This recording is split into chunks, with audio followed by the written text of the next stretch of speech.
Actually, I am vlogger, YouTuber. Good morning. Yeah, you say like this, Joy I Ochom.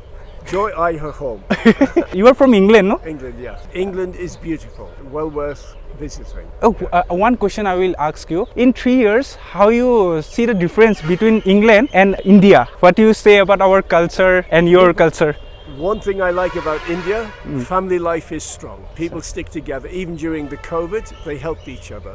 ইয়াৰ পৰা চাওক না ভিউটো কি মজা লাগিছে ওয়াও চাওক না এখন মাজতে এখন পাৰ্ক ইয়াতে বহিব পাৰে চিআৰটিআৰ আছে ধুনীয়া কৰি আৰু সেইখনে চাওক সেইখনে হৈছে ব্ৰিজখন উডেন ব্ৰিজখন আপোনাক দেখাইছিলো যে কি ধুনীয়া ব্ৰিজ হয় এখন ওয়াও মজা লাগে আৰু অলপমান দূৰ আগুৱাই আহি চাওক কি দেখিলো বোট হাউচ ৱৰ্ডছ লেক এনেকুৱা ধৰণৰ বোট আছে বেছিভাগ আপোনালোকৰ পেডেল মাৰাই বোট আৰু ইয়াতে বোটিং বুলিয়ে নহয় আপোনালোকে ইয়াতে খাচী ট্ৰেডিশ্যনেল ড্ৰেছ পিন্ধি পেলাই আপোনালোকে ফটো উঠিব পাৰিব ছোৱালীকেইজনে কি ধুনীয়াকৈ খাচী ট্ৰেডিশ্যনেল ড্ৰেছ পিন্ধি হাতত ফুল লৈ তামাম ফটো উঠিব ধৰিছে এই চাওক কিমান চেৰি লাগি আছে গছডালত